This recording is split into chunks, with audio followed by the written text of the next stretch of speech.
चलिए सीधा बैठो सब लोग। तो पहले सुनिए सभी लोग, चैप्टर 3 धातु और अधातु। धातु और अधातु। बच्चों, धातु किसे कहते हैं? सबसे पहले आप सभी लोग समझिएगा धातु क्या है। धातु एक प्रकार से वो चीज है जिसको हम लोग पीट के बढ़ा सकते हैं। पीटेंगे तो आवाज करेगा। ऐसा समझ में, धातु से हम लोग मोड़ के कोई भी चीज बना सकते हैं। जैसे आप सभी लोग के सामने दिखाई दे रहा होगा तसला, तार या बहुत सारा ये यंत्र, ये सारे चीज क्या है? धातु है। तो धातु को हम लोग जितना पीटेंगे उतना ही क्या होगा? बढ़ेगा। तो धातु किसे कहते हैं? धातु के भौतिक गुण को लिखें। धातु के किस गुण को लिखना है? भौतिक गुण। तो सबसे पहले वैसा तो जो उष्मा तथा विद्युत का चालन करता है, उष्मा और विद्युत का चालन करे, उसे हम लोग क्या कहते हैं? धातु। क्या कहते हैं? धातु किसे कहते हैं? उष्मा और विद्युत का चालन करता है। उष्मा और विद्युत का चालन। और ये क्या रहता है? अधात वर्ध्य तथा तन्य होता है। ये अधात वर्ध्य और तन्य होता है। ये क्या होता है? अधात वर्ध्य और तन्य होता है। अब देखो, अब इसके भौतिक गुण क्या है? धातु के भौतिक गुण निम्नलिखित हैं। पहला, चमक। धातु में क्या होता है? चमक। आप सभी लोग किसी धातु को देखिएगा तो कैसा रहेगा? चमकीला। कैसा रहेगा? चमकीला। पहला, धातुओं में प्रायः चमक पाई जाती है। धातुओं में क्या पाई जाती है? चमक। Al, Zn, Mg, Ag रंग सफेद होता है। Au का रंग कैसा होता है? पीला होता है। Cu का रंग कैसा होता है? लाल भूरा होता है। ये सारे चमकीले होते हैं। कैसे होते हैं? चमकीले। तो जो धातु जो समान चमकेगा, समझ जाना कि वो क्या है? धातु है। क्या है? धातु है। कठोरता, धातुओं में कठोरता पाया जाता है। धातुओं में क्या पाया जाता है? कठोरता। अब देख लो, आपके सामने ये नेल कटर है, तो नेल कटर एक प्रकार से क्या है? धातु। कठोर है कि नहीं है? बहुत सारा कठोरता पाया जा रहा है। तो ये कैसा है? धातु। इसको पीटेंगे तो टूटने वाला है। ये क्या हो जाएगा? टूटेगा नहीं, बढ़ सकता है। आ रहा समझ में? तो धातुएं प्रायः कैसी होती हैं? कठोर। जैसे लोहा, तांबा, एल्युमिनियम, ये सारे कैसे होते हैं? कठोर। पीटने पर टूटने वाले नहीं है। अधात वर्ध्य। अधात वर्ध्य का अर्थ होता है, अधात वर्ध्य का अर्थ होता है धातुओं को पीट कर पतला चादर बनाया जा सकता है। जैसे सोना को पीट पीट के क्या बना सकते हैं? पतला बना सकते हैं।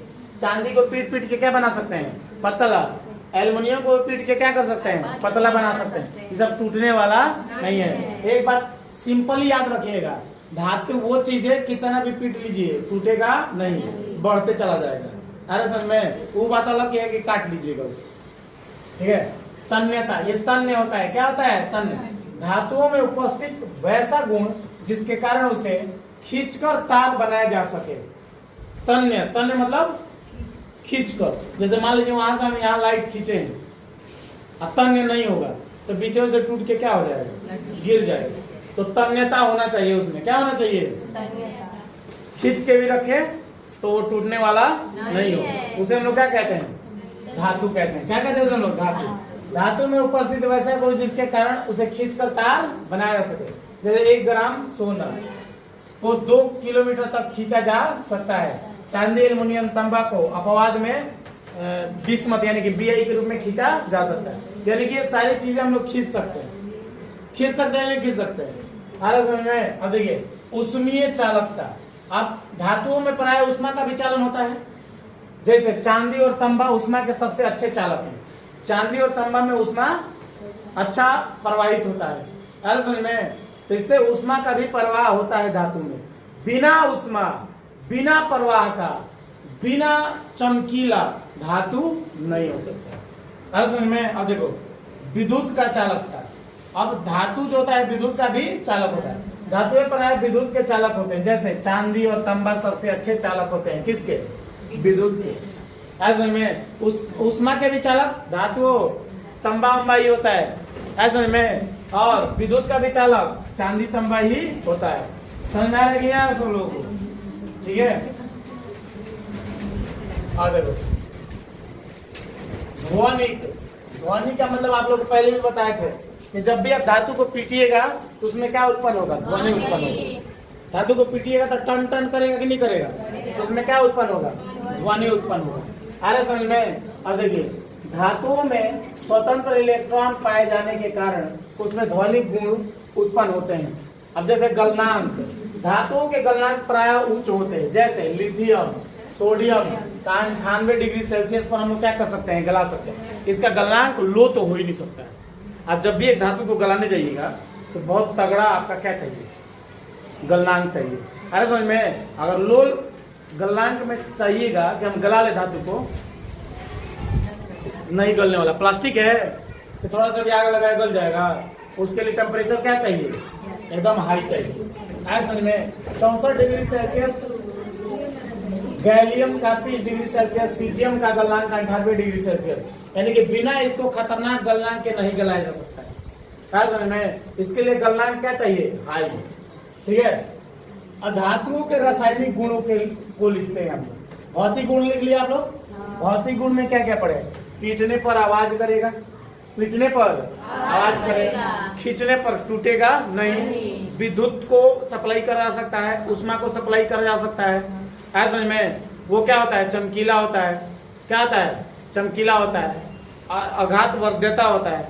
ऐसे में टूटने वाला नहीं होता है। उसके बाद उसमें विद्युत और उष्मा का प्रवाह कर सकते हैं, पीटने पर आवाज आ सकता है। ये सब कैसे गुण है? भौतिक गुण। कैसे गुण है? भौतिक गुण। अब देखते हैं हम लोग धातुओं के रासायनिक गुण। किसको देखते हैं हम लोग? धातुओं के रासायनिक गुण। ये धातुओं के रासायनिक गुण में देखते हैं। अब धातुओं के रासायनिक गुण क्या है? इसके निम्नलिखित रासायनिक गुण है। पहला क्या है आपका कि इनके बाह्यतम कक्षा में 1, 2 या 3 इलेक्ट्रॉन हमेशा होते हैं। 1, 2 या 3 इलेक्ट्रॉन हमेशा होते हैं। जैसे सोडियम, सोडियम में क्या होता है? 2, 8, 1। मैग्नीशियम में 2, 8, 2। एल्युमिनियम 2, 8, 3। धातुएं ऑक्सीजन से संयोज कर प्राय धातु के ऑक्साइड बनाते हैं। धातु किसे संयोजन करती है? ऑक्सीजन से। जैसे Mg+O2 क्या हो जाएगा? MgO, ये भास्मिक लवण हो जाएगा। जैसे Ca+O2 क्या हो जाएगा? CaO, क्या हो जाएगा? CaO। अरे समझ में? 2 बच्चे ये तो उसको संतुलित करने के लिए लगाए हैं। असली तौर पर उसका नाम क्या है? CaO। ठीक है, तो असली नाम बोला करो। ठीक है, अब देखो धातु के ऑक्साइड प्राय क्षारीय होते हैं। धातु के ऑक्साइड कैसे होते हैं? क्षारीय। ये लाल लिटमस पत्र को कैसे बना देता है? नीला। लाल लिटमस पत्र डालिएगा वो किस में चेंज हो जाएगा? नीला में। आप लोग देखते हो ना अक्सर नींबू है, नींबू कहीं भी जाता है तो वहां पर क्या बना देता है? रंग चेंज कर देता है। चाहे बहुत सारा रंग देखिएगा कि नींबू कहीं पड़ेगा कपड़ा वपड़ा के दाग पे, दाग छूट जाता है कि नहीं छूट जाता है? तो नींबू क्या होता है? लाल लिटमस पत्र को नीला बना सकता है। ऐसा में अब ये सब इफेक्टिव चीजें हैं। ठीक है, देखो धातु प्राय जल से अभिक्रिया कर धातु का हाइड्रोक्साइड बनाते हैं। धातु किससे अभिक्रिया करता है? जल से। H2O क्या है? जल। और Na क्या है? एक प्रकार से धातु। तो Na और जल मिलके क्या बन गए? NaOH, hydroxide. क्या बन गया? हाइड्रोक्साइड। देखो के धातु, H2O जल, ये मिलके क्या बना दिए? Hydroxide. Calcium hydroxide, nitrogen hydroxide. अरे समझ में? इस तरीके से बनाते हैं। हाइड्रोजन से अधिक क्रियाशील धातु प्राय अम्ल से अभिक्रिया कर लवण बना देते हैं। अब यहाँ पर देखो जल से अभिक्रिया करके हाइड्रोक्साइड, और यहाँ पर अम्ल से अभिक्रिया करके लवण, अम्ल से अभिक्रिया करके क्या? लवण। HCl क्या है? एक प्रकार से अम्ल। तो NaHCl से अभिक्रिया करे तो क्या बन जाएगा? NaCl। और H2O का H2 कहाँ निकल जाएगा? बाहर। ऐसे K से H2SO4 से अभिक्रिया करे तो K2SO4 और H2 कहाँ निकल जाएगा? धातुओं के अन्य धातुओं के लवण के साथ अभिक्रिया। अब बहुत सारे धातु होते हैं तो अन्य धातुओं के साथ भी अभिक्रिया करते हैं, लवण भी रहते हैं उसमें। जैसे Zn एक धातु है, Cu एक धातु है, लेकिन SO4 एक क्या है? अम्ल है। आया समझ में। अब इसके साथ अभिक्रिया कराएंगे तो देखो क्या बनेगा, Cu कहाँ निकल गया, बाहर, धातु एक बाहर। एकल विस्थापन अभिक्रिया में Zn-SO4, एकल विस्थापन अभिक्रिया में क्या आ गया, Zn-SO4, यानी कि Zn को किसके साथ मिलाया गया, SO4, Mg को किससे मिलाया जाएगा, SO4 को, Au को किससे मिलाया जाएगा, SO4 से। एवरी टाइम बाहर क्या निकल जाएगा, धातु, यहाँ से बाहर क्या निकल जाएगा, Zn, यहाँ से बाहर क्या निकल जाएगा, समझ में आ रहा है कि नहीं आ रहा है, ठीक है, ठीक है। कुछ धातुएं ज्यादा क्रियाशील होने के कारण हवा में आग पकड़ लेती है, इसलिए इन्हें केरोसिन तेल में क्या करके रखा जाता है, डुबो के रखा जाता है। कुछ धातुएं अधिक क्रियाशील होती हैं, अब ये लोग क्या होते हैं, अधिक क्रियाशील होने के कारण बाहर अगर छोड़ेंगे धूप में जलने लगते हैं, इससे इसको कहाँ डुबा कर रखा जाता है, केरोसिन तेल में, ताकि इसमें कोई मूर्छा ना लगे और किसी प्रकार का इसमें दिक्कत ना हो। जैसे लिथियम, जैसे केरोसिन में किसको डुबा के रखा जाता है, ठीक है। 2024 में एक क्वेश्चन पूछा था साइंस में कि केरोसिन में डुबा के रखा जाता है, ऑप्शन दिया था लिथियम, लिथियम में क्या हो जाता है, सही आंसर। लिथियम ना देके सोडियम भी दे दे तो सही आंसर, सोडियम लिथियम ना देके पोटेशियम भी दे तो सही आंसर, लेकिन अगर तीनों दे दे तो, ठीक है, ऐसे देगा, option A lithium, B potassium, C sodium, option D इनमें से सभी, इनमें से सभी। आ समझ में, तो थोड़ा सा दिमाग को क्या करना है, चलाना है। अब देखो, अब आप सब लोग देख रहे हो, कार्बन के दो अप्रूप होते हैं, जिन्हें हीरा प्रकृति का सबसे कठोर पदार्थ होता है, और दूसरा ग्रेफाइट जो कि मुलायम होता है। ग्रेफाइट देख रहे हो ना आप लोग, बिल्कुल ही मुलायम है, लेकिन यहाँ पर हीरा देखो, ये प्रकृति का सबसे कठोर। तो दुनिया में सबसे कठोर पदार्थ में कौन आता है, हीरा। और सबसे मुलायम कौन होता है, ग्रेफाइट। सबसे मुलायम कौन होता है, और सबसे तगड़ा कौन होता है, हीरा। हीरा को आप लोग कितना भी पटको तोड़ो, वो कुछ नहीं होने वाला है। और एक बात और याद रखना, सभी लोग से बता दे रहे, असली हीरा कहीं नहीं पाया जाता है, ऐसा में हीरा तो चमकता नहीं है। पहले लोग कहता है ना कि तुम हीरा की तरह चमक रही हो, ये सब झूठ बोलता है।